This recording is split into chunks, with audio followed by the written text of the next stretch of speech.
Jeremy, what is something that you used to believe in real estate that's no longer true and that you had to change your mind on? Great question, Tom. Looking at everything I've done as a realtor and an investor, I would say the one thing that I used to believe, and many people still do, that's why I'm going to say it, is real estate is passive income.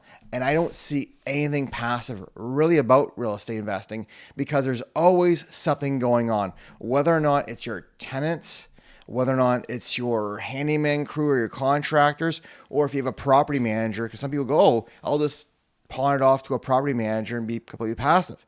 No, they're still going to call you because there's always going to be some type of issue. And whether a toilet breaks, your basement floods, you're going to get calls at 5 o'clock in the morning. That's the old time joke that some of these veteran real estate investors make, is that they're like, oh yeah, buying stocks doesn't call you at 5 o'clock in the morning and say your basement's flooded.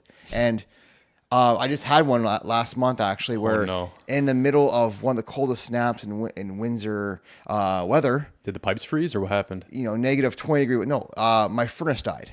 Oh, jeez. So imagine that I have actual tenants in the property, furnace dies, and it's not like you can just go buy a brand new furnace tomorrow or that day. You have to call up a licensed, a gas fitter or someone that works at the heating and cooling place, order one, and that could be maybe a couple of days, or even if they're busy, right? So that was a fun time. We managed to get it done in about 3 days, and that was quick. So definitely not passive. No, because then you have the tenants complaining too, which first of all, 100% I agree with. I mean, it's negative 20 degree weather. That's a necessity. Yeah, of course. So that would be one subject I would say that I used to believe in that I don't believe in anymore, for sure. How long, out of curiosity, do you spend on a weekly or maybe a monthly basis dealing with tenants and deal with properties beyond just you being a realtor yourself or managing contractors for flips, like rentals themselves? How long do you think you manage? Themselves. Okay, great question.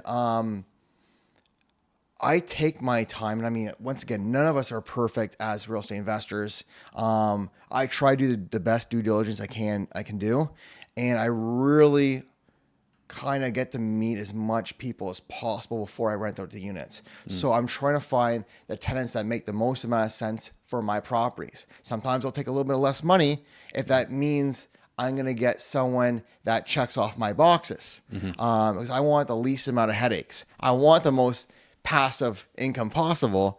So I want someone that's going to check off all my boxes. So I'm going to probably meet 40, 50 people.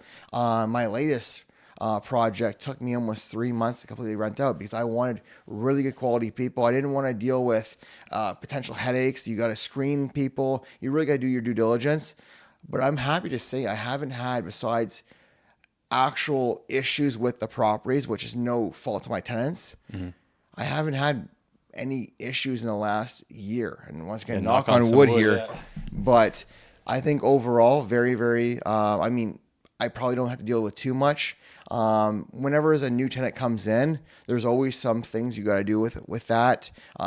Checking in with them. For example, I have a new commercial tenant at one of my properties, and just getting him set up with I thought I had the right amount of garbage bins, and just getting his signage approved, working with him on a few different things. That's probably the most amount. Other than that, it's just staying on a good basis, checking in with them, maybe once a month, saying hello. Other than that, my main, portion is the flips or the renovations of the projects, which can take up a large period of time.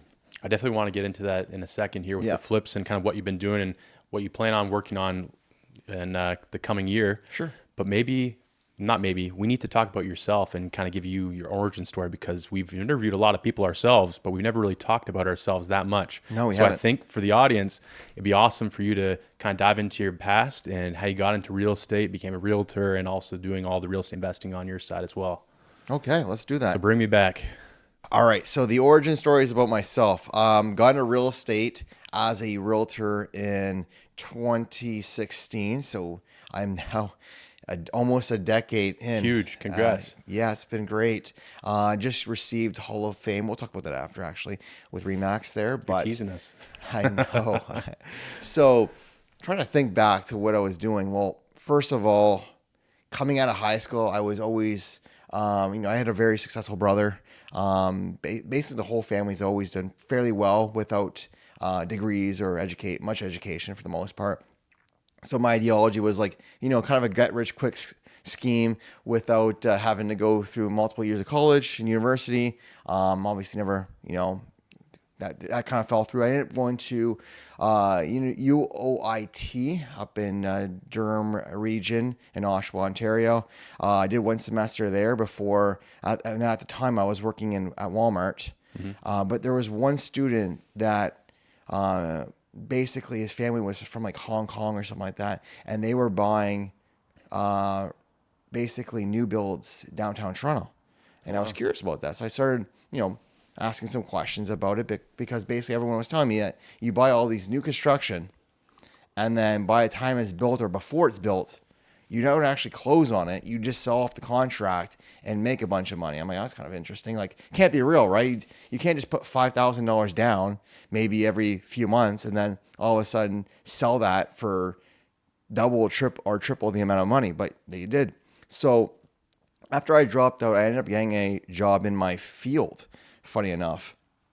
And I was a manager for now a very large telecommunications company and marketing company, but working with some of these guys, these managers, what I noticed is that they were also doing the same thing. They were buying these new constructions. Most of them were living downtown Toronto and are in the surrounding areas like Markham, all those, the GTA area in general. So I looked at that and I was like, what are they doing? And I'm watching and I'm listening to them because, here's a guy, I'm 19 years old. I just got a manager position for a job I would be getting pretty much out of university. And I looked at it and went, wait a second here. I'm noticing that real estate keeps going up in price point in Toronto. Some guys are actually making more money. And there's articles in the newspapers that people are making more money per year off the price of their house value going up than they are in their actual career. And I'm like, there's something to be said about this. And I'm looking at Windsor. Windsor's house prices, because we were the first to go kind of in the recession and the last to exit it. And the house prices weren't changing in Windsor and there wasn't bidding wars. There was none of this stuff. So I started looking into real estate, and funny enough, my mentor, Kathleen Sturba, she is pretty much a family member of mine. She's like, you know what, come down here. You're sales already. Become a realtor in Windsor. Wow. So I was thinking about coming back because the house prices, they weren't changing here. And that was something that kind of was interesting or baffling to me because London, all these other areas were, and Detroit was just beginning to clean up. And there was development, and the Pistons and the Little Caesars Arena was going to be built. So the Red Wings are coming back. A lot of economic activity. Yeah, lots of that going on in Detroit. Lots of infrastructure being built, right? Lots of investment coming into the area. So something was off. So I spent about another year and a half, got my real estate license while I was up in the Toronto area, and the minute I could, I moved back, got into real estate, and I didn't really know much. I wasn't buying real estate to begin with. It was just, what could I do? I think the market's going to pick up. And just as I got my license, the market started to shift in Windsor. The prices slowly started to go up. And when I started, I think the average price was maybe like 150, 160. I didn't research beforehand, so I'm just kind of spitballing, but the average price. So, I mean, if a house price goes up $5,000 a year, that's a lot of money compared to Toronto because for sure. The percentage, right? If you think about it. So the percentage is increasing. So I kind of watched and, was learning a little bit of it, right? But the issue is when you start, and I was just trying to sell anything as a realtor. So I was basically helping, someone's grandma, or I was helping first-time home buyers. I was, but I had a few people from Toronto starting to call me up because they're like, hey, I'm bought out of Toronto. Can't do anything. Can't buy in Hamilton, can't really buy in Markham. All those areas are out. They're too expensive. They don't make sense anymore. That's the thing. The price for rent doesn't make any sense. How is Windsor? And I'm like, well, the prices here are dirt cheap. And we're getting 1% rule, which is crazy to think about now because that doesn't happen. So people were literally buying like duplexes for $140,000 and they were renting out each unit for, 1,000 per unit, 1,200 per unit. So they're getting their 1% rule for the most part, right? Really quickly, most people probably know, but explain the 1% rule for the people that might not. Great question. So purchase price is basically you want to do is if you have a purchase price to say once again $140,000, you want your income to basically be 1% of the purchase price. In this case right here, that would be $1,400. Is that right? Yeah. Perfect. So at that point, we're getting properties like, for example, single family homes made sense back then because you can literally rent out a 3-bedroom house at the time for $1,400. That 3-bedroom home today is probably $2,000 a month, give or take a bit. But the price itself is at least $350,000, $400,000. So More. it doesn't hit the 1% rule at all. They don't. For a really crappy first-time home. Oh, 100%, man. We can talk about that as well. But for the most part, people were coming down here. Yeah, like I said, duplexes at the time. So we had a duplex for $140,000. I think rent when I first started maybe was like $800 a month for a two bed, 1 bath. Obviously, that's increased. And Windsor wasn't kind of what it is today, and it's still not what we kind of had envisioned. We're still kind of behind schedule, I would say, in the grand scheme of things. However, Windsor was kind of one of those things that people would just kind of park cheap money in and be a slumlord for the most part. Our university area was really run down because it was mostly absentee landlords. Same thing with the duplexes. Walkerville wasn't what Walkerville is today. It wasn't the main hub of the area. It was just kind of, it was nice and all, but it was mostly just rental territory. And then as prices kind of creeped up, areas started changing for the obviously for the better, right? So that was kind of my beginning into real estate. And when I started working with investors, I was kind of one of those things where these guys were like, well, if I can keep buying properties and prices are kind of going up there and I'm making my rent, and all of a sudden my rent's actually surpassing the 1% rule, or maybe at the 1% rule, I can refinance out, pull money back, and continue to buy. And I'm like, this is great. Are you telling me that I can work with the same client 3-4 times a year, and they're going to keep paying me? So instead of me just selling a house and probably, one and done. It's kind of not a one and done for the most part, unless something, life changes. But for the most part, I can continue my friendship. Like I've met a lot of really great friends, Graham Thompson, Mark Wagbaba, that were clients of mine from back in the day. And watching those guys' careers take off as investors is insane to think about. Absolutely. But these are guys that came down to buy $130,000 properties at the time, right? That was probably all the money that they had. So to kind of go off that point is for example, with Graham, it was like he bought one property, got hooked, found a partner, and we bought like 4 or 5 properties within like almost a year span, which is crazy to think about. So I ran with it. I'm like, this is awesome. Like this is like, obviously I'm still going to work with everybody for sure, but that's kind of how I got more into the real estate investing game. Focused. Yeah. Yeah. And then funny enough, Windsor was finally becoming that scene because at this point, everything was pretty much pricing out most people, and Windsor was that one spot, that one gem hidden like a diamond in the rough, where house prices still made sense for the rent. So we had a large community. This is the pre-COVID, where we seen investors really come into the area, and communities were made. And there's some investors we've seen in various groups and names, being tossed around over the years, that have made their money in Windsor because of that. And made their careers in Windsor, actually. So when did you get into investing yourself?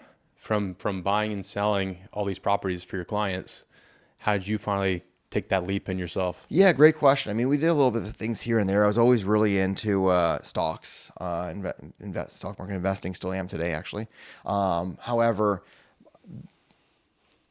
it was really kind of when I started making quite a bit of money and basically watching people make way more than me, because I was helping maybe 20 to 30 people a year with investing for themselves, I went, wait a second, why am I not buying anything myself? Why am I just continuing to, obviously still not trying to be greedy, but why am I not doing this for myself? So I really, really started to pick it up during COVID. I think just when that first happened, I kind of went, everyone was in that lull for a minute. Yep. And I'm like, this is the perfect time to attack. So I think maybe 2 or 3 months after the shutdowns, I want to say I bought 3 or 4 properties. So I bought a condo with water views, not this one right here. By the way, we are in the what I call McGraw Manor. We're actually in a condo, but we are officially kind of showcasing the condo off here, which we've been talking about doing for quite a bit of time. However, this will probably be the first and last time we probably see it because I think there might be some future things coming.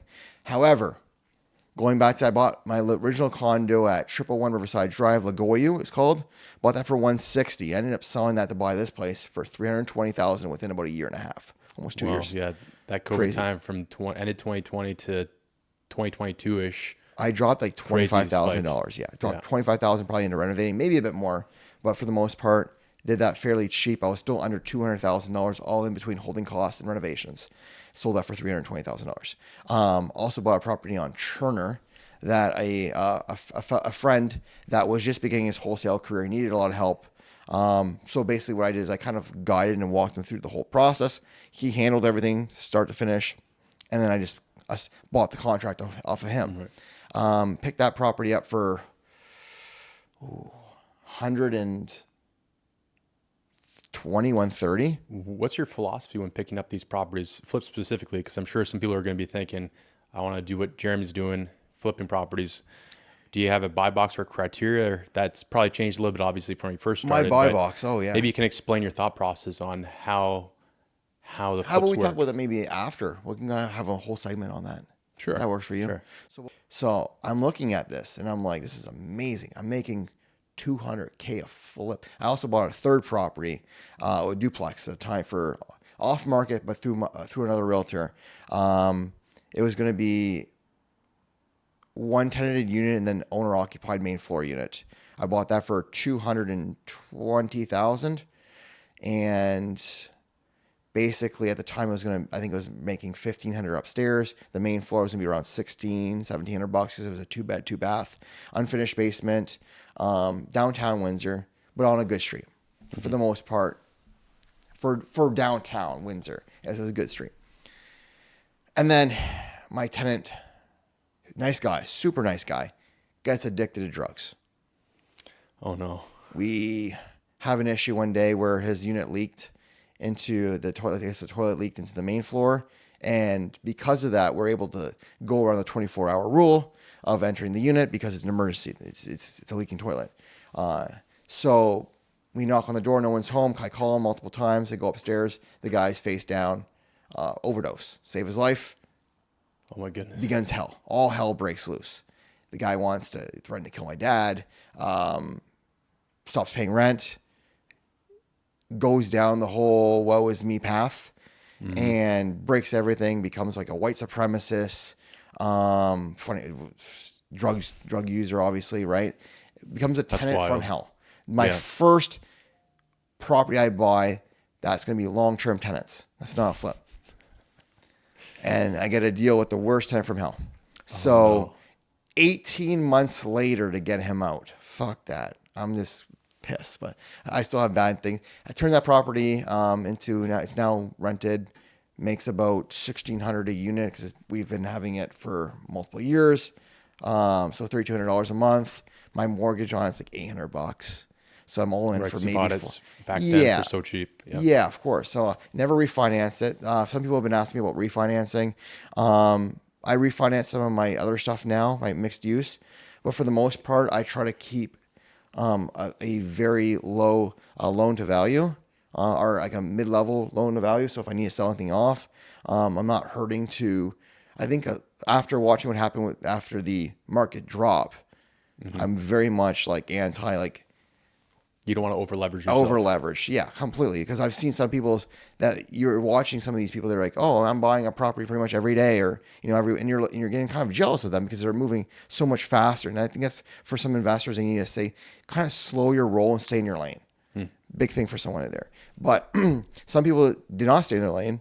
They over leveraged everything. They borrowed to the moon. And when the market turned for the worse, you're stuck with your, hand holding your tail, right? And there's nothing you can do because your properties are now underwater. And unless you have all that money, which you don't have that money anymore because you continue to buy more real estate and made this kind of waterfall of, dropping values with first of all, the cash flows was now cash flowing or breaking even. Now you're not. You're stuck. I get calls every day for people that are, hey, I bought this property during 2022 at the peak or 2021 for $560. It's a duplex. It's like, well, your property's worth $450. Can't you? There's nothing you can do. And are you fine paying the difference out? Like, well, or if they barely have enough money to pay the mortgage off, like after all the expenses, because everyone's like, oh, the 20% rule, like, you have 20% loan to value, 80% loan to value, right? 20% of it's you would have obviously got back when you refinanced it out, or that's your down payment down. So you buy that property for whatever, call it $500,000. You put 20% down. So you hold that value. You're not mortgaging at $500,000. You're mortgaging at what, 4-ish, give or take a bit. So like 420 or something like that. But anyways, long story short, you have that buffer, but the issue is that buffer's now gone. Like that 20% is gone overnight, and now you got to pay commissions. You got to pay more, breaking your mortgage. You got to pay possibly tenants to leave. So there's other things involved with that. However, going back to the real estate career here, I bought 3 or 4 properties there. My first major purchase during COVID, and then I haven't stopped since. We're buying between 3 to 4 properties per year. I had one partner, Shastina Barlow, who's just SJ Real Estate, and we were buying and flipping. However, all my personal holdings are under my corpse, are all mine. I don't JV with people. If I buy, it's mostly solo. And there's a reason for that. And I guess we can talk about that afterwards as well, but I don't know if you want to lead into another subject. Tell me why you don't want to JV normally with people or like to keep it yourself. Great question. So I can not have to fight with anyone, or I don't have to, I can sleep at night at the end of the day. For example, the market crashed. I didn't have to go phone all my, because I would be the active partner for the most part because I'm boots on the ground. I know the market. And that's how most of these more advanced investors were. And I don't have to, I wake up and go to bed knowing that I'm underwater. If I'm underwater, the only person I'm hurting is maybe the bank, which no one really cares about the bank because they're not a real person for the most part, but you're hurting yourself. But when there's other people's money, other people's livelihoods attached to you, like you are bringing someone along, I don't want to drown somebody else. It's a lot more to deal with, a lot more responsibility. Yeah, there's a lot more responsibility, and I think people took that for granted during the times when real estate could only go up, and the money printer was going burr, right? So people, I get a lot of people even messaging me. They go, they're brand new investors, and they're talking about JVing, and I'm like, and they're going to be the active person. I'm like, hold on. First of all, do you have any construction background? Like, do you know what you're doing?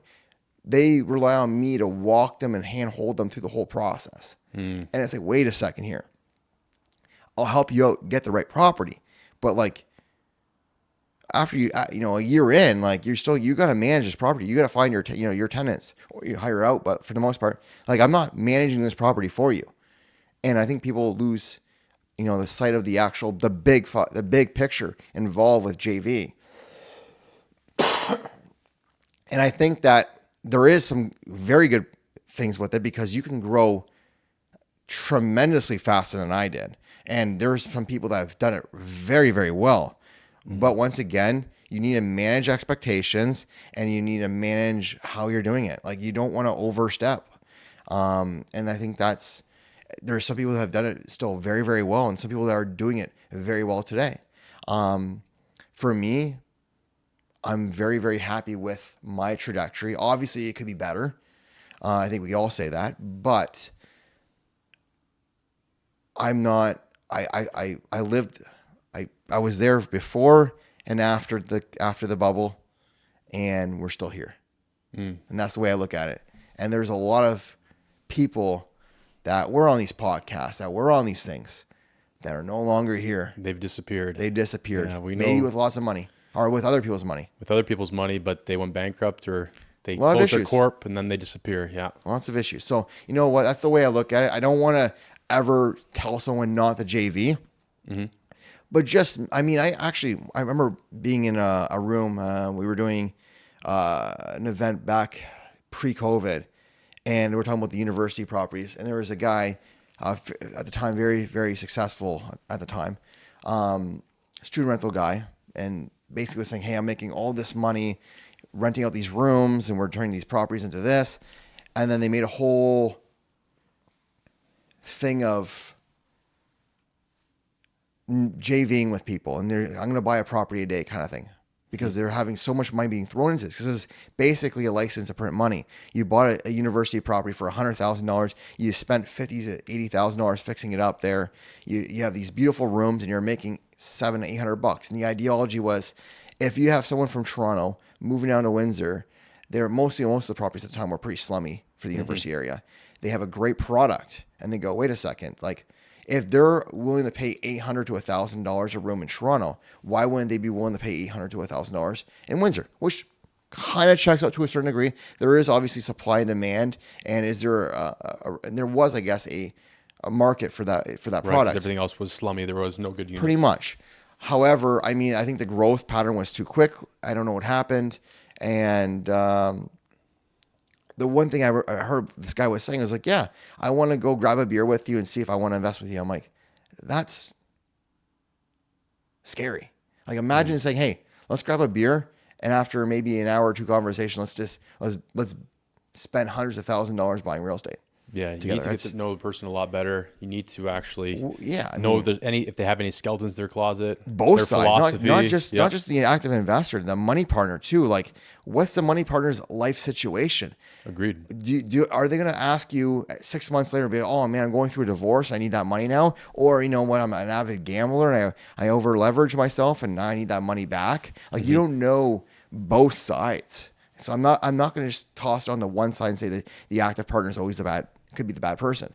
Both, and that's why I always tell people too as well, is like, you never know when your partner needs that money. Right? My holds are holds. Like, I plan on changing a neighborhood, and I'm only willing to buy more in that neighborhood, which means I don't want to sell any. Shout out to Ford City. Yes, shout out the Ford City and Jeweler neighborhood. Yeah. So, but that's the thing, is I'm planning on changing and holding it long term and buying more and more. I just wrote an offer. I mean, we can talk about the market right now. Everyone goes, oh, the market's terrible. Oh, what a horrible market right now. No one's buying. Right now, as of mid-March, end of March. Yeah, I've been writing offers for years since the market's crashed, and I win maybe like 15% of the offers I write. So this kind of shows you there's still multiple offers. I wrote on a duplex literally a couple days ago. I think on Friday actually. So today's what was today? Saturday. Yeah, literally like pretty much yesterday. Duplex, Ford City area, listed for like $190. I offered like two, with my commission structure, kind of all that kind of stuff. It ended up being like $235. Someone offered $260. Oh wow, that seems maybe a little high actually. You know what? Maybe for them it's a good price, but From what I heard, it was an all cash buy. Which, you know what? The unit breakdown was a 2-bedroom and 3-bedroom, more than I was willing to pay. However, there was like 9 or 10 offers on the property. The market's not dead. I mean, sure, some of those offers I can guarantee you were probably shit. But I mean, I felt I wrote a fairly, for the amount of work required for this unit or this building, I felt I wrote a reasonable offer that would still get me most, because I'm not trying to get all my money back. And a lot of these people go, oh, the deal doesn't make sense because I'm not getting all my money back. Like, holy shit, when you're buying stocks, you don't get all your money. You put your money in, you don't get any money back pretty much, besides maybe some dividends if you get them. Like, you're in for the long term. But everyone expects that they're going to buy a property, renovate it, and now they're going to have $0 in it for it. And I'm like, yeah, it's hard to burst stuff nowadays. Buy, renovate, rent, refinance, repeat. That's tough nowadays, at least in Canada. It is. In Ontario, maybe. It is, but I mean, you don't need a perfectly I mean, you do need to do that so that you can continue to buy with the original money you had. Mm-hmm.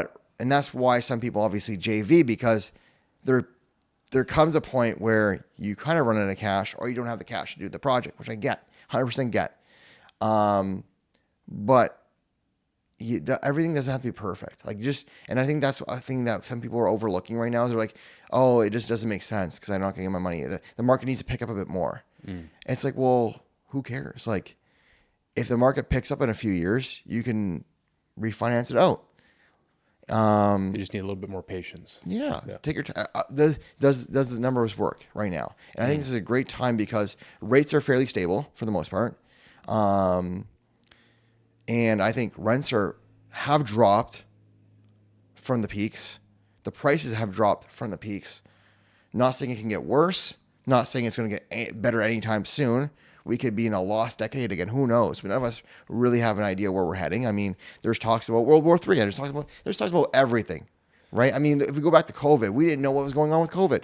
Mm-hmm. So there comes a point where you can buy the best deal in the worst market, and you can buy the worst deal in the best market. And too many people will try to wait for that best market because they like a kind of a sheep mentality. They want to wait to see what everyone's doing first, when there's opportunity always at your disposal if you know where to look. Mm-hmm. And like I said, I don't win every offer. I'm pretty boots on the ground in Windsor. I consider myself to be a fairly, avid investor, fairly knowledgeable realtor in the subject, and I still don't win all of my offers. Mm-hmm. Right? I'm not saying that the guy that bought that property made a bad deal, because maybe he doesn't care about it. If he bought the property cash, does he care about maybe a full burr? Doesn't sound like he does. Maybe not. Maybe the numbers were going to work for him or her or whoever, right? Mm-hmm. But at the end of the day, wish them the best, because I think if they're spending more, that means they're going to probably do more to the property. Hopefully. Yeah, especially hopefully, because you want Fort City to come back, and maybe you can explain a little bit about what Fort City is and why you love it so much. How about you do that? Great question.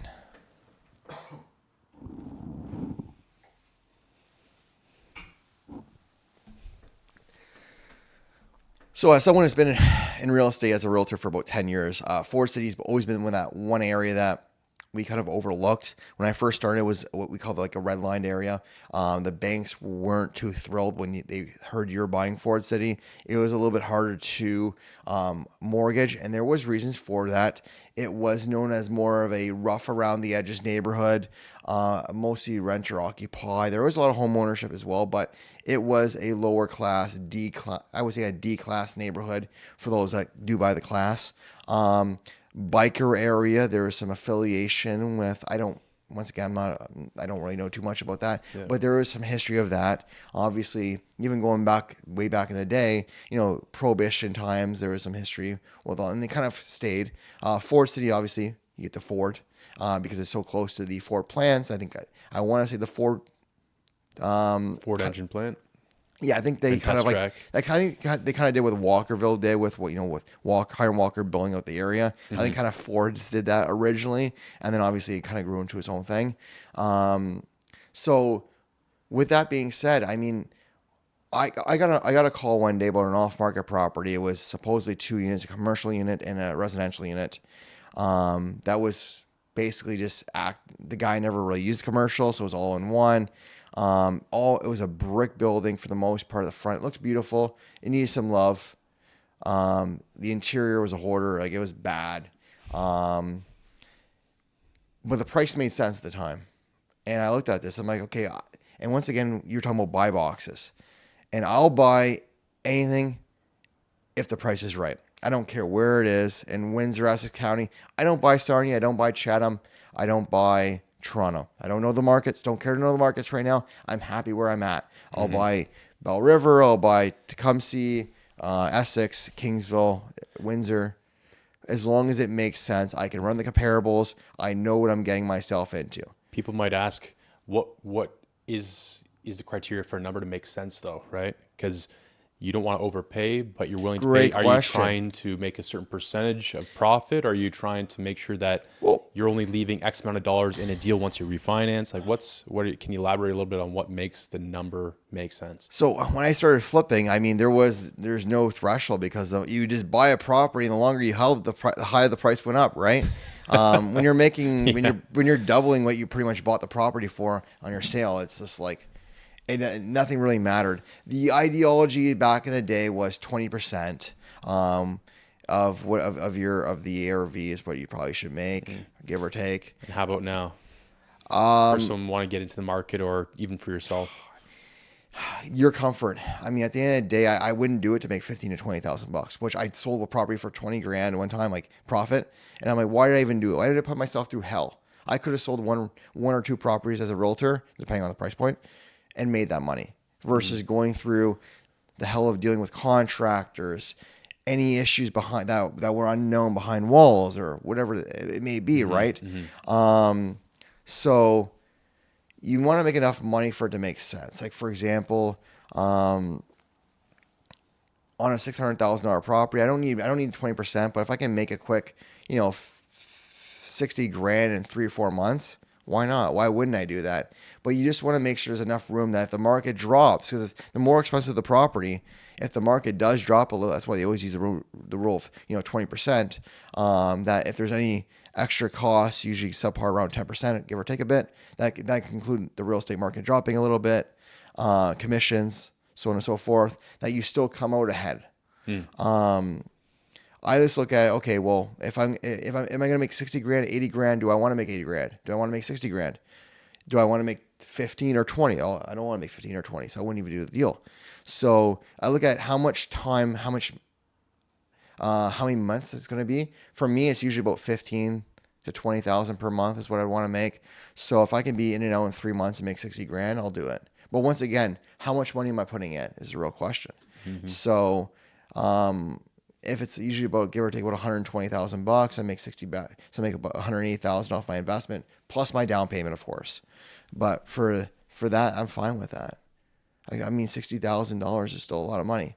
Of course, it's nothing to sneeze at. I wouldn't say percentages for me. It's just like, does this make sense for me to get in and out? Yeah, and your time, especially where you're still juggling your realtor side of things as well. And that's a thing that I've talked to a lot of realtors about, because it is hard managing a life of being an investor, like an active investor, whether or not you're actively buying long-term holds or flipping. The flipping one's the hardest to do if you don't have like the team kind of together.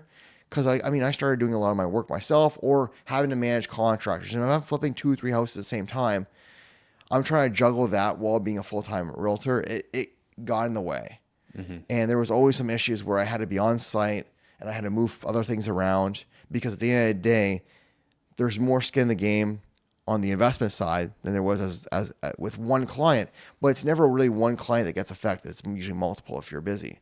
So I did notice from the more of an investor agent more investor I became with the hat on, the less I kind of did as an actual realtor. And some people will say, oh, and I'm an investment agent, blah, blah, blah, and I'm doing all this kind of stuff, but they do take a hit. Like, it does take a hit. If they're busy as a realtor, they're probably just a realtor for the most part. So, or they just have enough properties where they have someone in-house that they can pretty much, like a manager. There's some investors, some realtor investors I know that they have a large enough portfolio where they're really not doing too much. They just hand it off to their team and then you're good to go. That's actually an important thing about building teams. For a while, I know you probably did some of the stuff yourself, or you had to. Many late nights. Yeah, many late nights.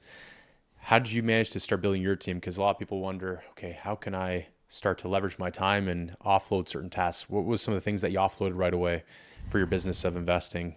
Or even from your realtor side, were there any things that you handed off? Overall, I'll tell you, I've always been, I'm a solo agent. I do have a business partner, Justina, as I mentioned, but we're solo. Like, she deals with her clients, I deal with my clients. And it's really great if one of us goes away, because we do have a life that we can help each other out for the most part. So that's really, and that's kind of what we wanted, because we could have went the team strategy, and it kind of makes sense. I know a lot of people now are going with teams as a realtor. You mean building their brokerage in a way, building their team out?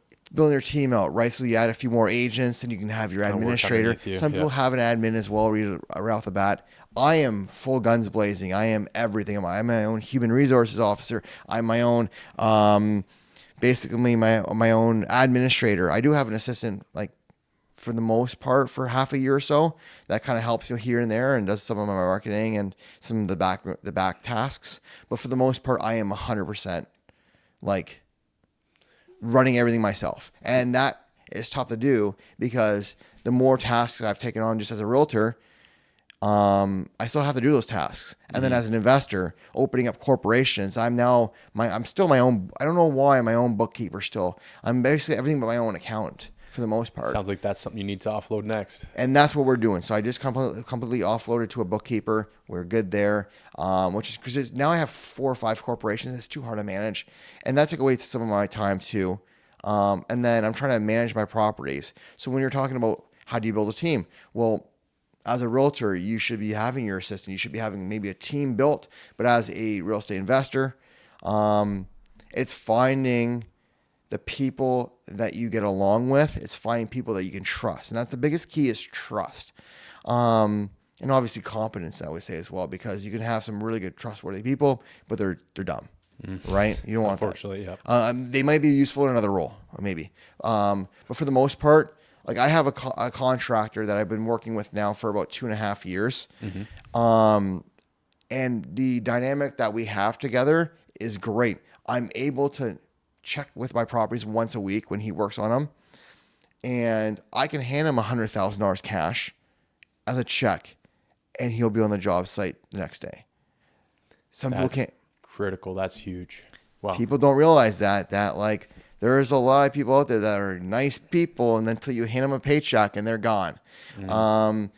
That's the thing. And the quality of work, like, is this guy treating the property as a property, or is he treating it like, because he's going to do more work with you? Is he going the extra mile, right? So little things then, and I mean, it's never going to be perfect right off the bat. Obviously, you want a huge trust factor, and then the quality of work is good, for the most part.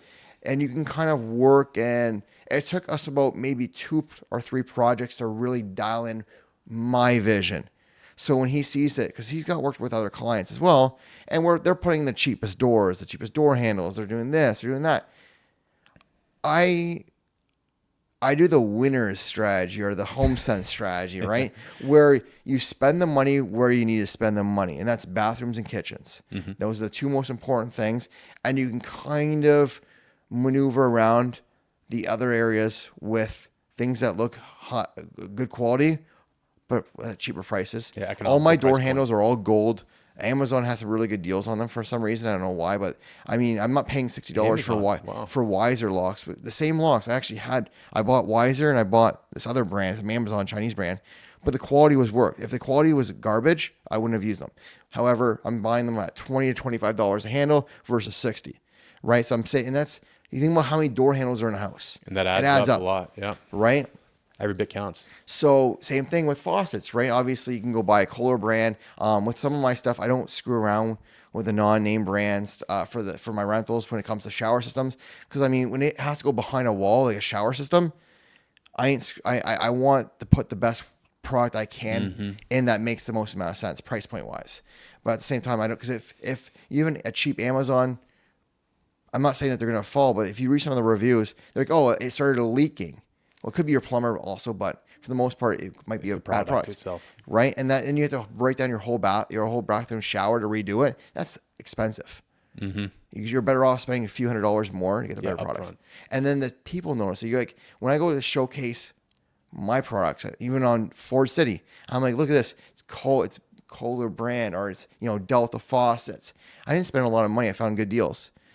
But they go, wow, this guy's spending money on, granite countertops on every product, right? Everything stainless steel appliances, granite countertops, the luxury vinyl flooring. That's the white oak. That's super in style right now. I ain't trying to do builder. I might try to buy builder grade prices. Grade. Yeah. But at the same time, I find so many people doing the gray floor still, and then people are just tired of it. Right. Mm-hmm. So you just make it stand out a little bit more. And that's what separates maybe my product from some other people's products. So even though I might be priced at the same amount they are, and they are actually gonna get more money if they rent it out, the tenant's gonna look at my product versus theirs and go, the same price, I'd rather go with Jeremy. So I might spend a bit more and might not get the return on the investment back, but my tenants are gonna stay longer. Or they're not going to treat it as badly. You're going to get higher quality tenants. And that's what I'm trying, and that's what my main goal is, right? I'm going in knowing that's what my target market is.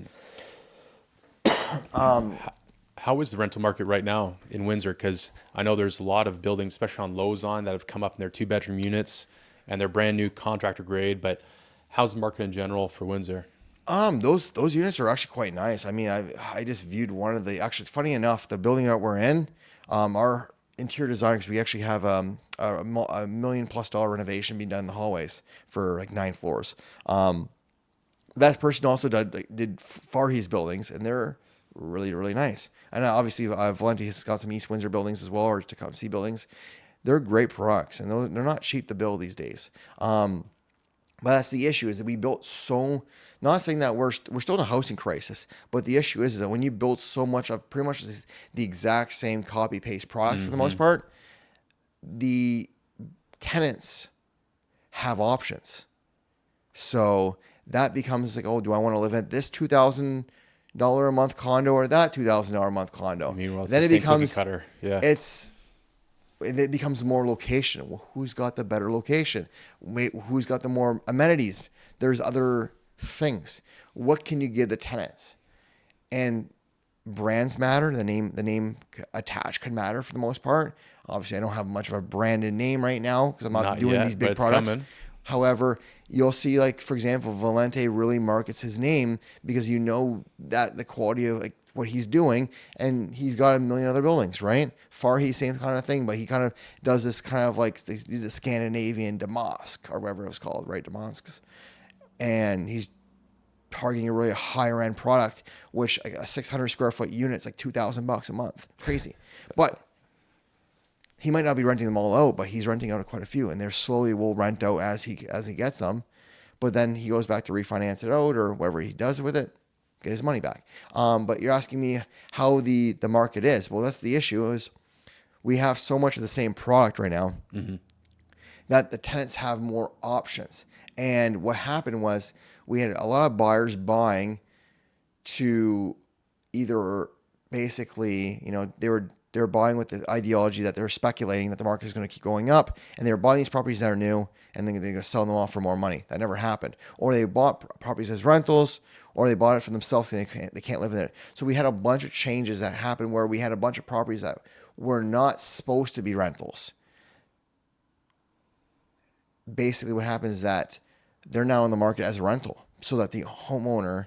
So we had high-end houses where they split the main floor and the basement and they made 2 units. That might have been not their original goal, but they're bringing more and more units to the area because it's a uniquer concept in a way too. The mortgage has gone up, right? They need to make as much money as they can back to try to break, keywords, try to break even. That's bad because I know that there's some people losing.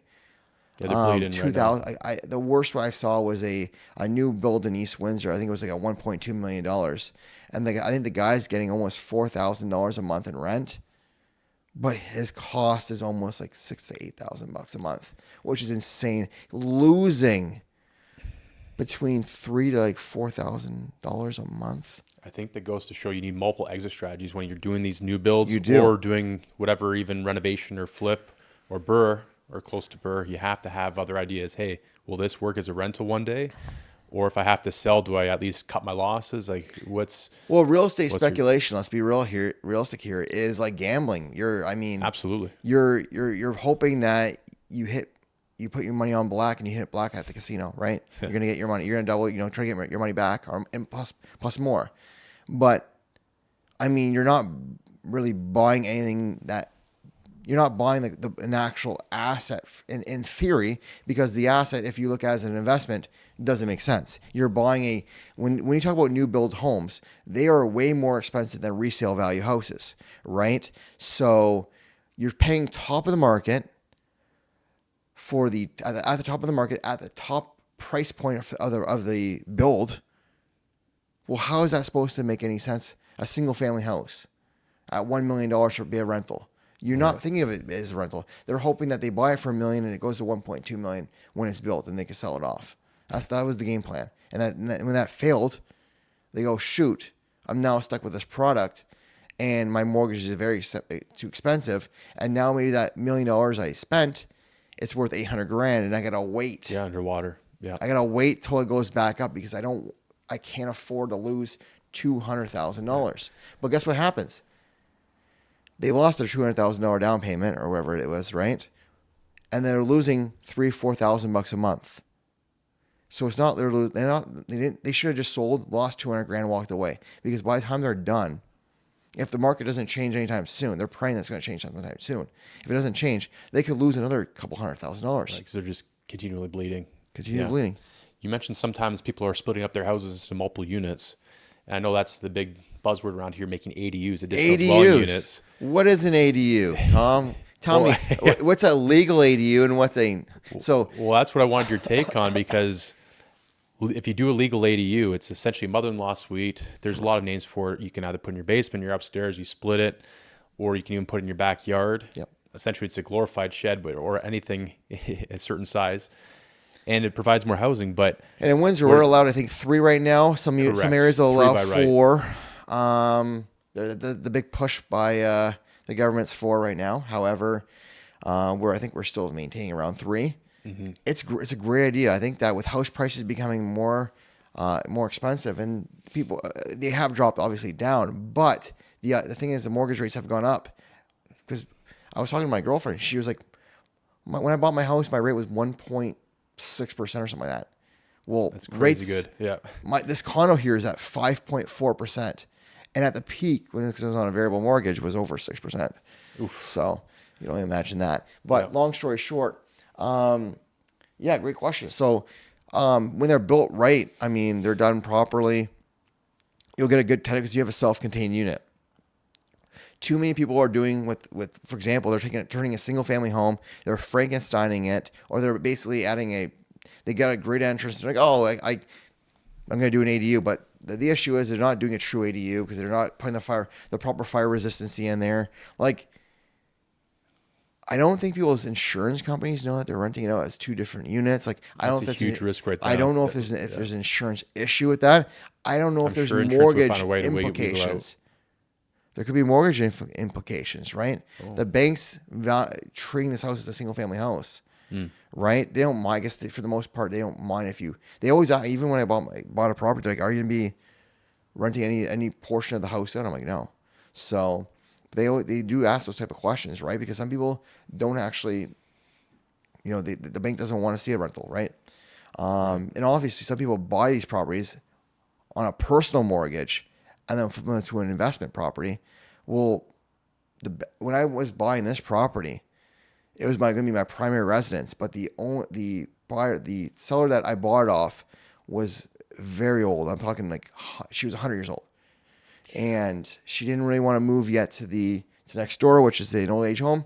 So what happens is that she rented off me for another year. Well, the bank found out about that and went, really? Wait a second. This is a mortgage for a primary residence. And I'm like, well, it will be. The lady needs time, 3-4 months. Like, right, have a heart. Yeah. Yeah. Like I literally said that. I pretty much said have a heart. And you know what the bank said? I don't care if it's for 1 day. The minute it's been a rental for 1 day, it is no longer a primary residence or for that mortgage. It's mortgage fraud. Jeez. Yeah. Well, you don't want to do that. Right. So how'd you remedy the situation? I was on a investor mortgage. My mortgage rate went up like 1 or 2 points. Not like a point. Still, 1 or 2. Yeah. It adds up. It does. So I did that for a bit, and then when obviously the variable rate got crazy, I think it was like 6.35 or something like that. I locked into a fixed rate, and I was thinking 5.04. So. But that's that. Yeah. Yeah. Back on the ADU thing. Yeah, the ADU. There definitely are a lot of people who are doing They're units just that aren't finishing. necessarily They're just legal. finishing the basement. Yeah. They have share. So the ideology with the ADU is that you have to have separate heat. That's a big thing as well. So they're sharing the same ductwork. They're sharing the same things. That is not an ADU. It's not legal. It needs to have proper fire separation. It needs to have proper. It has to have their own heat source. So I've seen some people keep the ductwork on the main floor, and because sometimes there's 2-story properties, and then they'll close off all the ducts and pop heat pumps in. Is that a new rule? Because back when I did my ADU, they allowed me to keep my furnace. I should have separated it, to be honest, because you can still hear people through the vents. But they allowed me to keep the same furnace. How long ago did you do yours? Maybe it was this was 2021, beginning of 2021. So I sold a property that had a legal ADU in the basement. They had to separate. They put a heat pump in and they put baseboards in. Okay. And that was 2023. Maybe the rules changed slightly, or maybe they weren't grandfathered in the same way I was. I've personally never done an ADU. You only have. Like I said, I personally have not done any ADUs.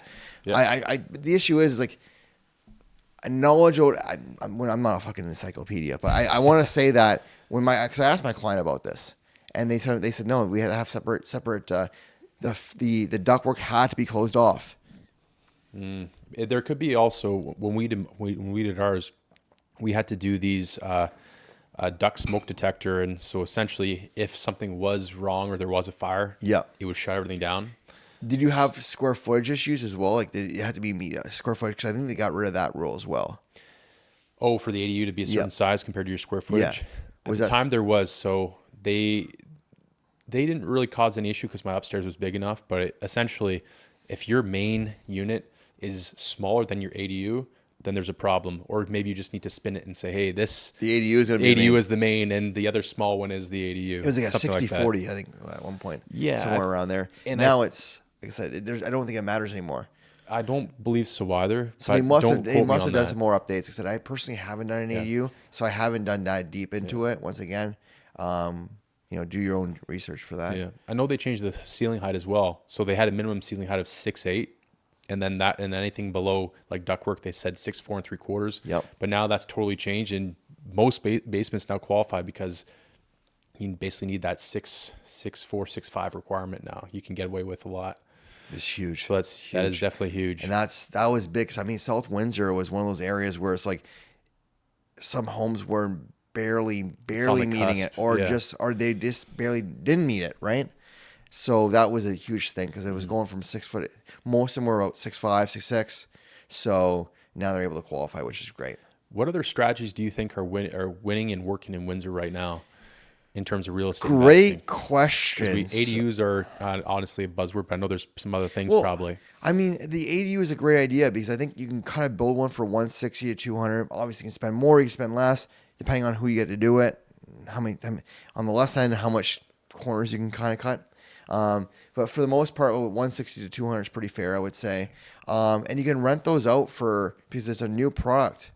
I saw one rent out, I want to say for around $1,700-$1,800 a month for like a 5. It was literally. It's almost the 1% rule back to what we were saying earlier. They did a furnished rental. Oh, okay. So I just see that. I was like, oh man, that price. It was literally, like you said, it was a garden shed.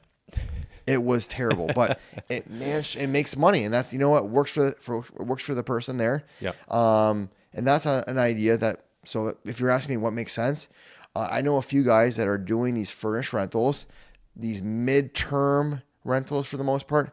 They were working. Obviously, the Stellantis plant, which Stellantis sold off the LG to LG, was the Nexstar Energy the battery plant, right? Mm-hmm. But we had a lot of guys working there that were doing these midterm rentals, and they were paying an arm and a leg for them. I think it's obviously dropped in value. Slowed down now. Yeah. Rents in general have dropped down for the most part from the peak. Would you say like $100, $200? $100 to $200 for sure. Easy. Like a duplex, $1,800 now. They're probably around $1,600 for a decent duplex. Do you see it dropping any further, or it's kind of we've pretty much stabilized? How much more products are going to come to the market? Right. That's fair, because I know there are a lot of new builds and people are building the sixplexes, and there's announcements happening downtown soon. That's the thing. The rents can only go so high. So it has to start competing. I mean, they're talking about building 6-plexes downtown. Well, the fact that you can rent an owner-occupied condominium building, for the most part, I say owner-occupied, it's not a rental building. You can rent one for $2,000 to $2,200 a month. So for let's call it 2-bed, 2-bath, $400,000 or $500,000 condo, how is it supposed to compete against a 6-plex that would need to charge the same amount of money? Like, it's very interesting to think about when you start comparing what my value is. And obviously, some people need to live downtown because they work across the border, or it just makes more sense for their lifestyle. More convenient for them. More convenience, right? And people don't value the most important thing, which is location. I know we always talk about that. People as investors or people as in general? tenants? People in general. No, okay. In general. I mean, investors as well. But like, that's the most important thing is like you need to be buying or where your clients, which are your tenants, are. Like, what kind of tenants do you want? Do you want like hipsters? Well, it's kind of Forest City now, but you're going to have a mixture still of like lower income people, same kind of with downtown. Well, your Walkerville area, right? Most people want these young suburbanite kids, right, to be in the Walkerville area, but that's in that area. But the tenants quality in LaSalle will be a family, right? It'll be a completely different type of demographic or clientele. You need to know who you're building the units for. For instance, go for a 3-bedroom unit and go for more of those families because 2 bedrooms right now are also saturated in Windsor. And that's how, when we talk about new investors getting lost in what they need to do, they don't know what their target market is. So, for example, when I have investors, they come in there, I'm like, oh, what type of product are you looking for? Do you want a student rental? Do you want a duplex or a multifamily and rental? It's just either like families or young professionals. Like, what are you looking for? And we can kind of build your criteria around those products. And they go, I don't know. And it's like, all right, great. So I got to figure this out. Let's go see a bunch of properties. Yeah. Well, and some people need to be held hands. That's why we are realtors. As in the ideology is that we're here to help guide you to the property that meets your needs. Mm-hmm. And with investors, they need a need met, which is find the property that makes the most amount of sense for them. So with that being said, you have to take these newer some people just don't know anything and they'll buy the wrong product. So when some people work with some new investors, work with maybe non-investor realtors, they're sold the wrong property because there's some agents that don't have investment properties that are not really investors, don't understand the game, and they're buying based off of emotions, or they're buying based off the wrong product for that type of investor. And that's where some investors get into the game and they find out, wait a second, I'm not an investor, or I bought the wrong property for me. Like I had one guy, he wanted a duplex. His budget wasn't really for duplexes. And I kept on telling him, let's relook at some other products. Figure out what works best for you. You're a busy guy as well. You don't want to spend a lot of money. So what he does is we ended up getting him one of the cheapest duplexes in the market, which was kind of in Walkerville, but it was not in Walkerville. Kind of on that cusp turning into downtown. On the cusp, yeah. And when it was vacant, the other one was rented. And he got kind of a problem tenant, but because he doesn't know how to work with the tenants and he didn't want to he didn't want to hand off to a property manager, he did all the works. And he was kind of an ass to the guy, probably, my thought process. And what happened was the tenant was also not a great person, probably, as well. They clashed, and then rent stopped being paid. And by the time he got the tenant out there, he calls me back and goes, I don't like this product.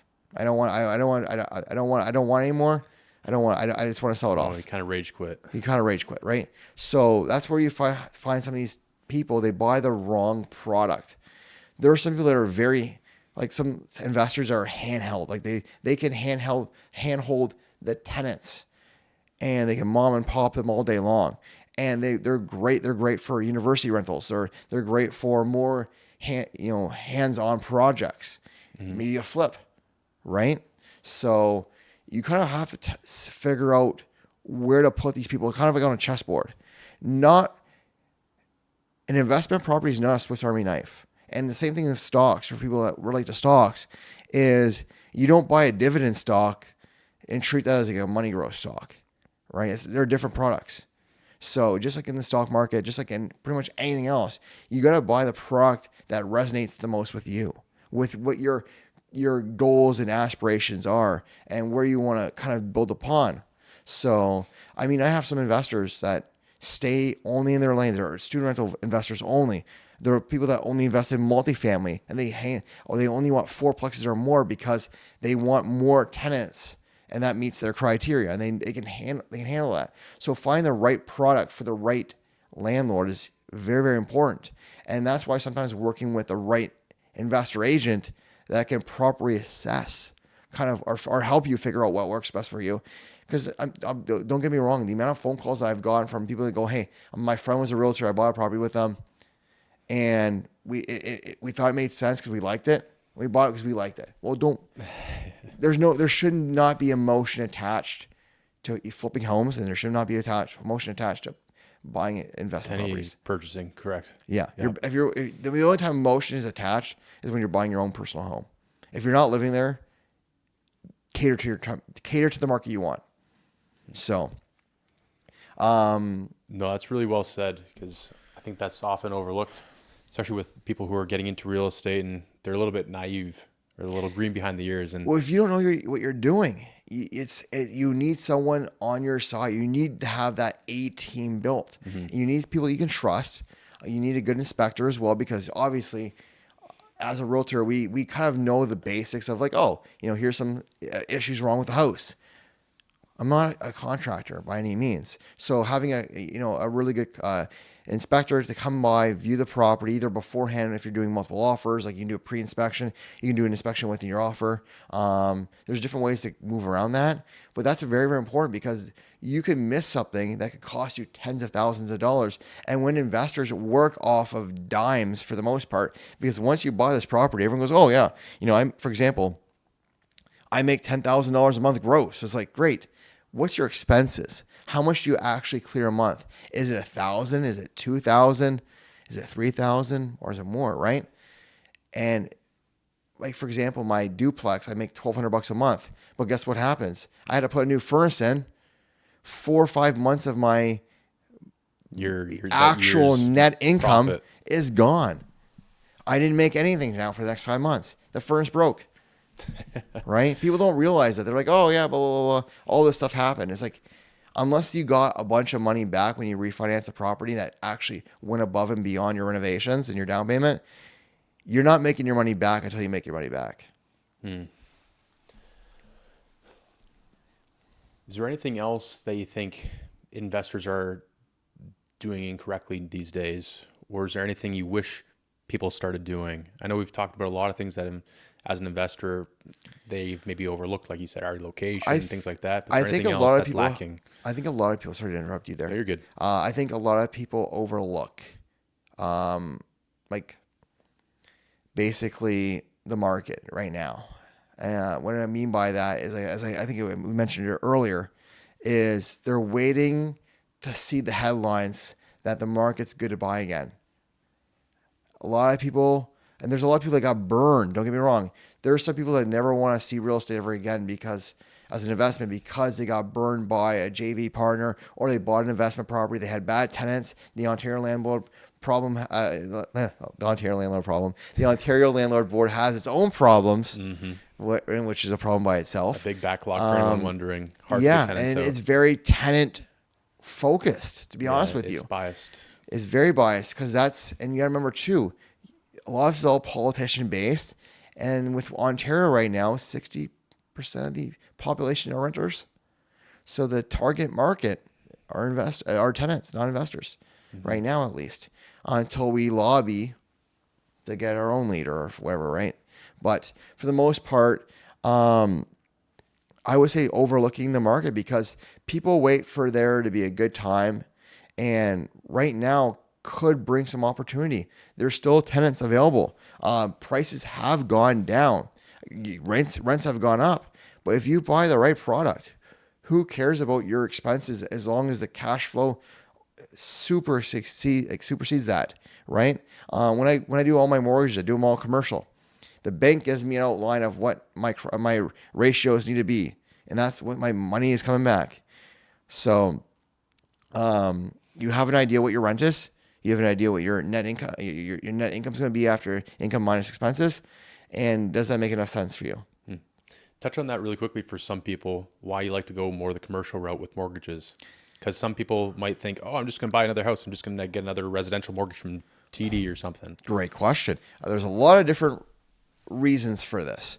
So we'll talk about regular residential mortgages that could also act as an investor mortgage, but it's residential. So a residential property is a condo, a home, anything upwards of 4 units.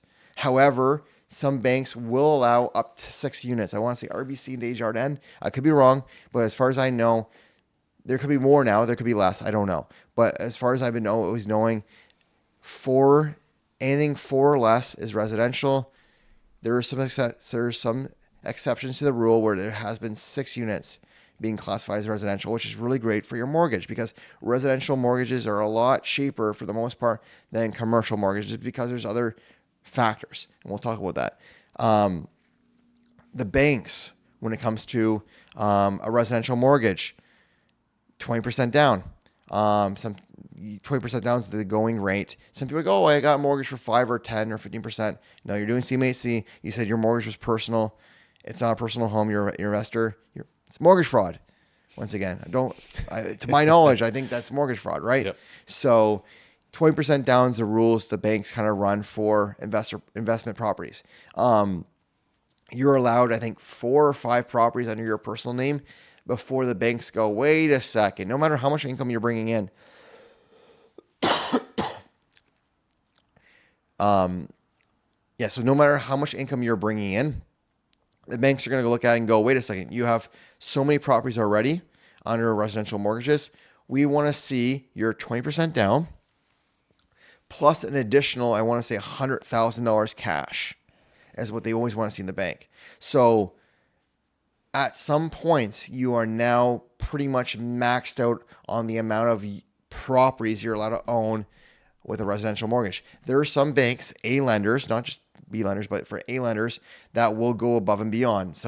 They have their own rules and regulations. Some credit unions also will allow you to go past those 4 or 5 properties or more, right? Without having, the $100,000 down plus your down payment. So, keep that in mind. Commercial, and then each property is based on, whenever you buy a property, is based off your income, how much you have, and your debt, right? Yeah, your debt service ratio. Because there are some people I've had as clients where I've seen doctors that make a considerable amount of money. You're like, you can pretty much buy anything you want, but they're living a very lavish life, multiple cars, multiple car notes, maybe another property with a high mortgage, right? Loans, yeah. So they're not making any money. They're net negative or net wash, right? So the banks don't like that. The banks want to see lots of money coming in and not a lot of money coming out in the grand scheme of things. So it's all based off of you. Commercial mortgages, once again, I'm not a mortgage agent, but this is kind of what we kind of always see. We're asking you high level for your thought process, Yeah. and then also for the people maybe wondering pros and cons.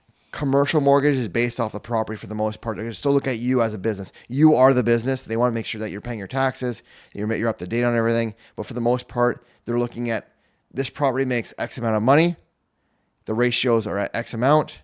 The property qualifies for this much of a mortgage. And that's how it goes. And you can buy 100 properties. So it doesn't matter. They're basically not looking necessarily at your income, but you are still a business, but they're looking at more of the property as the business. Does it make sense? So there's some people that go, oh, I'm going to buy a vacant 4-plex or a vacant 6-plex on a commercial mortgage. You can't.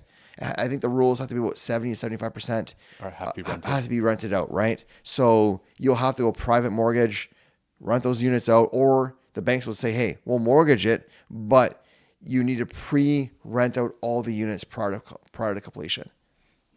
So, and then sometimes that's even better because there's private mortgages, which we didn't even talk about. Yeah, you should explain that, how you utilize those. You pretty much, a private mortgage could be money from myself, yourself, someone else, an institution that will loan you money, usually at a higher amount of interest rates, usually about 9 to 10% plus. And they have their own requirements and down payment requirements.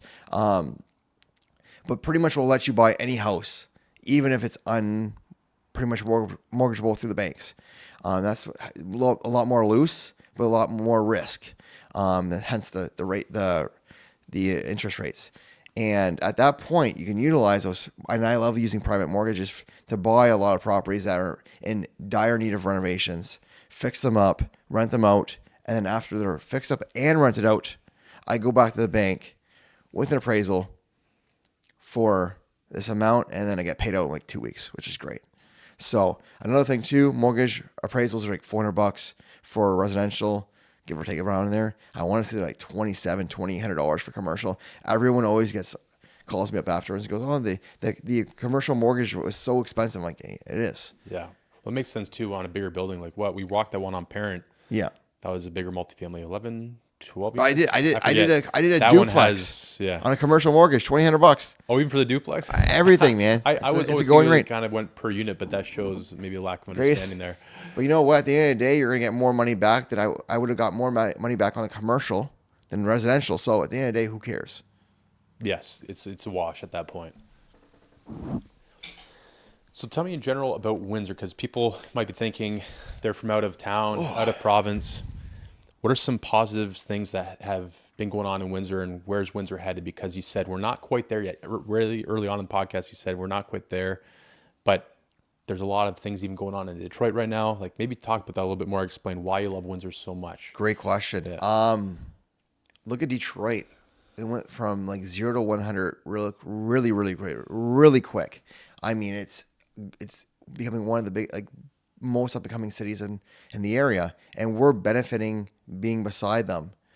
We have access to an NHL team and an NFL team and an MLB team. I think it's MLS soccer team now too as well. Really? That's news to me. Okay. And all within a downtown core, which is extremely walkable. We have a tunnel bus that can take you across. It's like, I think it takes me like 10 minutes to cross even with my own vehicle.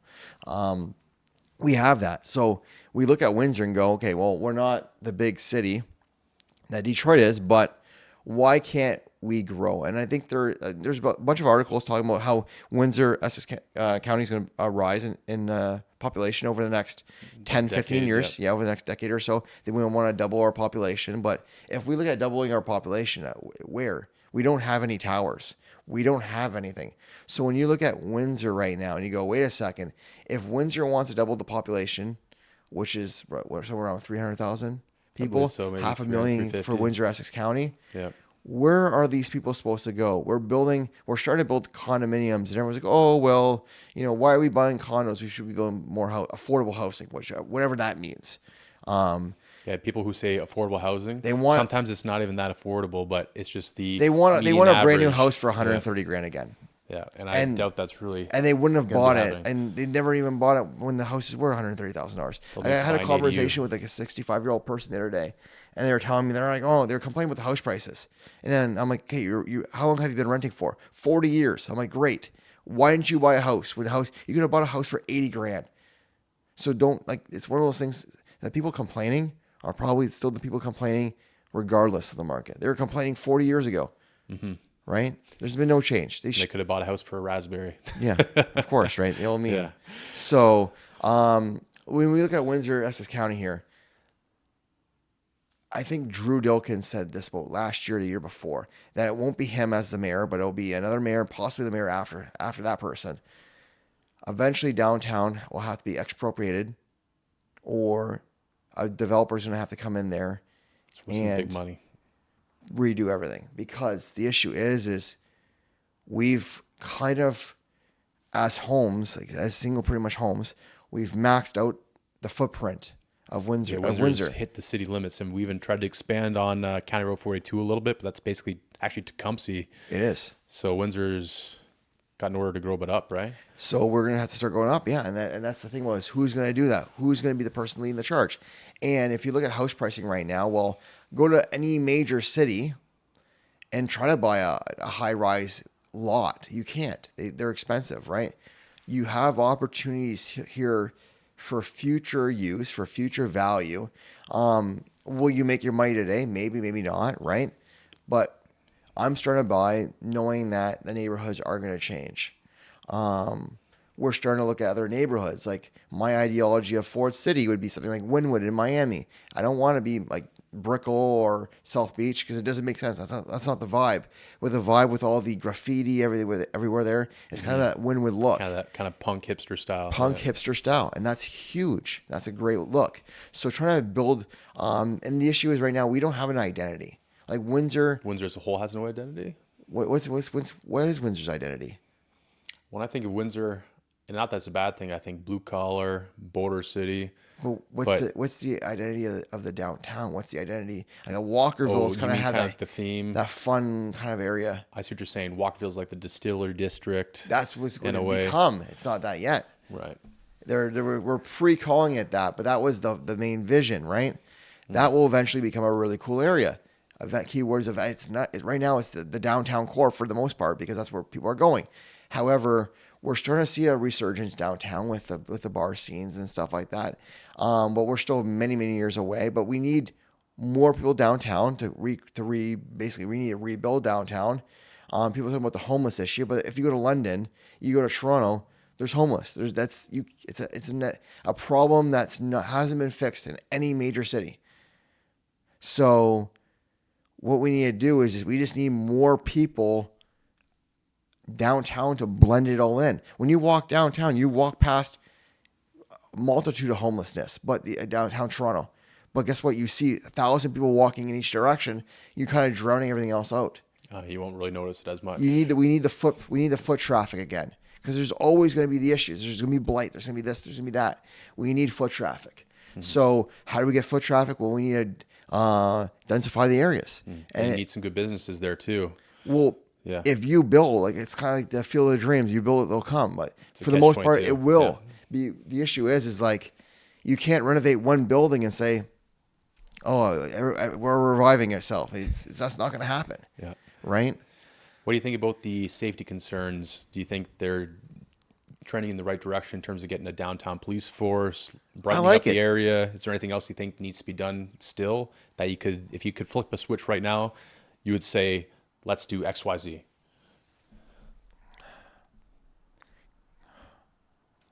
That's a tough one. I mean, I think they're copying a lot of what Detroit's doing, and Detroit has made it work. Detroit had its own problems, its own issues, right? And they've made it really, really clean. They've done a really good job on the renovations of the buildings. But that's the difference when you have pretty much a billionaire or a multitude of billionaires. I think they had two, yeah. Well, you have Dan Gilbert, who is probably the major reason for it.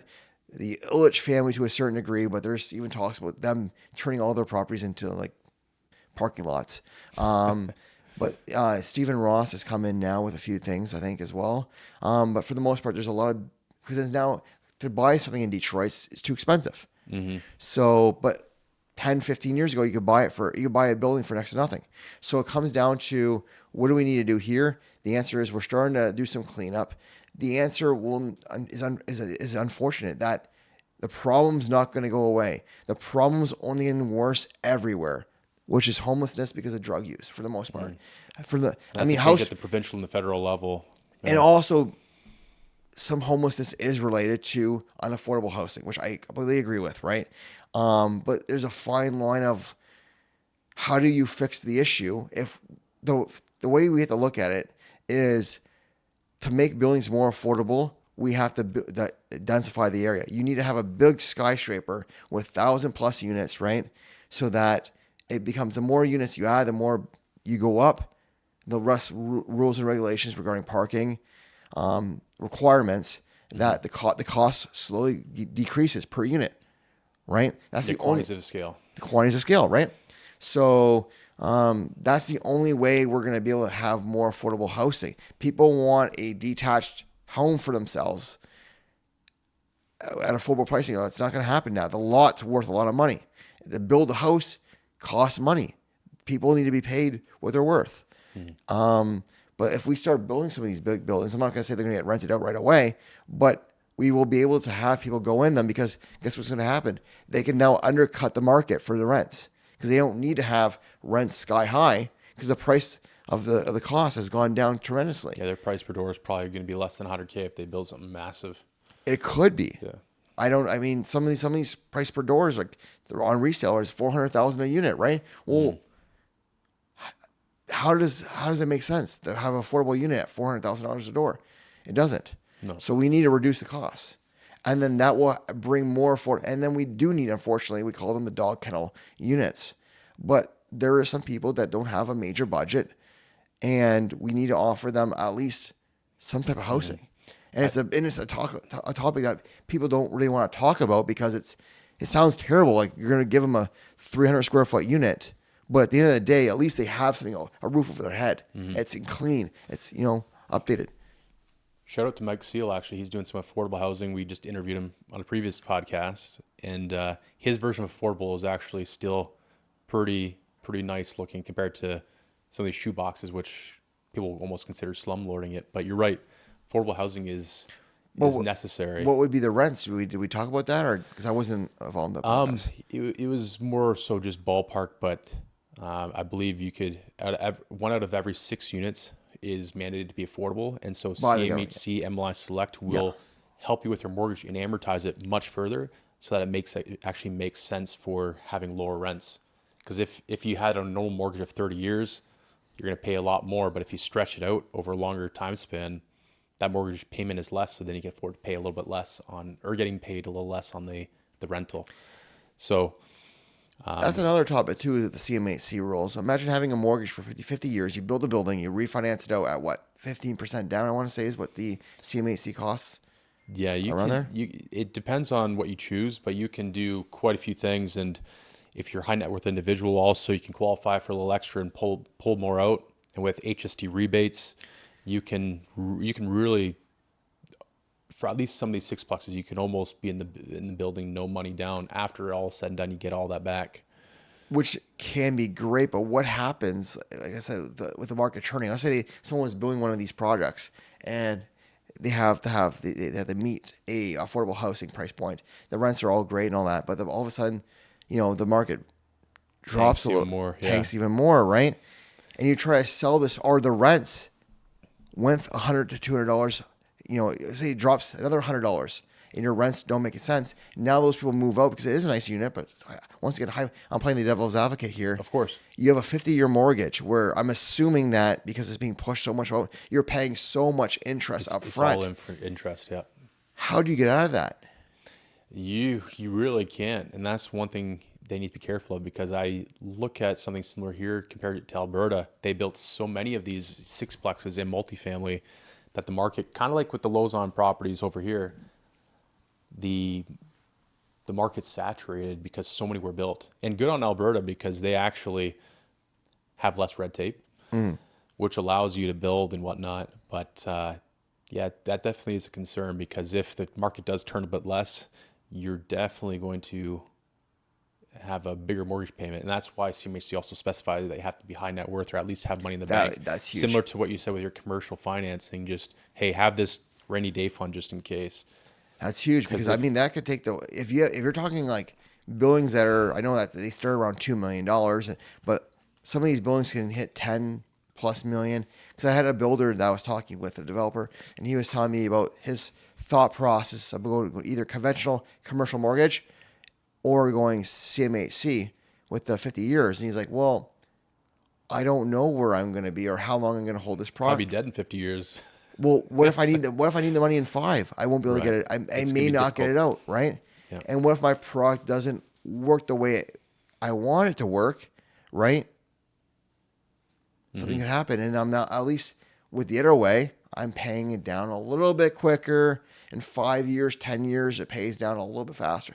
So there's different ways you have to look at each option too. I think some people always try to take the best option that gives them the most cash back. All that money out. Yeah. And there's more risk, like you were saying earlier too. You'd like to have a little bit more equity left in your properties. Yeah. So that's kind of the way we look at it. Anything else going on in Windsor that you're really liking that the city's doing, or something that you think should be done to kind of bring us to that next level? Honestly, I think that we are seeing a lot more development. So what kind of caught my eye, I guess, and once again, it's not really real estate. It's real estate related to a degree, but we added the that little like train station with the little restaurant, but it sells it has alcohol there as well, which I think is great. And the one thing, I think we have this really cool waterfront with no food, with no options for the most part. They just added one. We had the bistro there as well, which it works off of certain hours. But to have, I was in Serbia, I was in Belgrade, Serbia, and I was walking on their waterfront, which was really nice. And it was restaurant after restaurant after restaurant after shop. And I kind of get they want this nature kind of ideology, but like the amount of people walking down, I would stop and have a quick bite to eat, spend money, and it's going to bring more people down. They want people downtown, and you're not where like. No one wants to walk Olette right now. They're on the waterfront. There's thousands of people walking the waterfront every day, and we're losing out on an opportunity there. I'm glad we added that one. So I'm starting to see maybe I knew because this was the city of Windsor was like the councilors for the long time were anti anything on the waterfront. Not all of them. They wanted just clean. It was nothing. The vision of the original guy was that there was to be pretty much nothing really there for the most part. I would like to see more stuff. I would think one of them, I think it was Ronaldo or someone was mentioning that he wanted to have food trucks. I think it's a cool idea. Or the crates. Similar to how they have food trucks on Erie Street. Yeah. Similar thing, but have that downtown. I think it's great. Yeah. I think it's awesome. One thing to mention about the riverfront too, we need to utilize that theater. That downtown open theater right there. That's rarely been used since it was built. So I think there was I remember reading about it because I'm like, okay, why do we have this? Because I think it's on the tarmac. I believe they said it's a heat, like it gets hot. Oh no! And I guess you just boil. So whoever created this thing way back, so that they wanted originally when I posted, I think an article on my Instagram way back, they wanted to make it a covered thing, which would have been great. Yeah, similar to what we see literally out your window in Detroit. Yeah, that's the Aretha Franklin Center, which are the amphitheater, right? Which would be kind of cool. An outdoor amphitheater. It will get use. It would get so much use. Absolutely. But the issue we have with Windsor, it's not everyone wants to spend money. I want to say it was like Eddie Francis or somebody had a thing way back in the day where they wanted to turn downtown Windsor into like a canal. Yeah, and then also have like a boat harbor little dock thing. It costs some money. I like these ideas. People are talking like the me and you are avid golfers. Roseanne Golf Course is getting a new clubhouse, and people are flipping out about it. And I get it but that thing makes money. I go there. It takes 6 hours to play the golf because there's so many people playing there, and it makes money. So if you look at and people were talking about even the lights at the downtown, Jackson Park. Yeah, I was gonna say Navier, but Jackson Park. Yeah. So, you spend a couple $1 million. I get it. And it's a lot of money, but how long are we doing this for? 10, 15, 20 plus more years? It's going to pay for itself off. People are going, every time I go there, it's packed, right? So the issue we have is it's not maybe the counselors, because the counselors can only do so much. I'm on a condo board for this building, and you get to hear everyone's opinion. Everyone has their own opinion, and you really learn once you're on the other side. You're like, got to play politics. Yeah. You got to play politics, and I get that. But the one thing I would say about Windsor is a lot of the population has because that's a blue collar mindset. And it's not even the blue collar mindset, to be honest with you. It's just they have this ideology that spending money is not a good idea. Like we would rather we'd rather go to shit than to have nice things. And then when something happens, of course, everyone's like, we can't have nice things. But it's the NIMBYs, man. Not my backyard. But that's the issue we have is that we can't have a lot of nice things because no one wants this. Don't get me wrong, our taxes are high. We have high taxes. We have a lot of maybe some misspending over the years. I don't know. I'm just kind of looking from the outside looking in. But there's a lot of things that we're doing now. We're spending money, and it's good to see. And we should continue to spend money. And I completely agree. I would like to see my tax dollars go to those things because it's going to bring more people down to spend money. They'll get in the businesses. Ultimately, we want to see these businesses, these mom and pop shops, restaurants, whatever. When people go down to the bright lights or they go down to the water park, they get to utilize those things, and then they're going to go for dinner afterwards. And they're going to open their wallet. Yeah, they're going to open their wallet, right? So we'll have that. But we need to stop with this small mindset of we shouldn't be doing this because it costs money. We should be spending more money. Yeah, maybe people need to just have a better picture painted to them, because if you're not sold on the vision, then you don't really buy into it, right? Correct. So maybe that's a bit of both on the community's side of things, but also maybe even on the counselors needing to provide a really concrete idea. I'm not a politician, so I couldn't even tell you how to properly do it. But I mean, I would love to sit here and say this is what we need to do. But ultimately, every person, and that's cool that we all have our own opinions. Yeah. And that's what makes us our own person. But I'm just looking at things and I'm going, oh, we're not doing this because the taxpayer says we shouldn't be spending any money. And then we get stuck and we lag. Yeah, we pay on other stupid things that and then people don't go, matter. wait a second, I don't want to live in Windsor anymore because it's boring or this or that. Yeah, why are you complaining then? Let's have nice things. Yeah. Why can't we have nice things? And we are a good city, a beautiful city, and I think people sleep on Windsor. They do. I know me and you are definitely bullish on Windsor, so I look forward to seeing where it goes, and I know all the potential that it has. So I think we can only go up, and I'm talking vertically. Yeah, multiple ways, up in price, up vertically, and just in things to do. But Jeremy, one last question before we sign off. What we got and then here? we'll have to obviously have more of these podcasts in the future in person, because I like what we're doing here. And we only scratched the surface on a couple things. But what's the biggest lesson you've learned in business or in real estate that you think is worth telling to the other people watching this? Or sharing even to myself? What's the biggest lesson you've ever learned, or even something that you learned from a big mistake that really stuck to you in business and real estate? That's great. Maybe as an investor, we can talk about. I'll scratch the surface and go with the most easiest one to do. It would probably be the analysis paralysis, because I'll even say as a realtor, buying and selling real estate for people, right?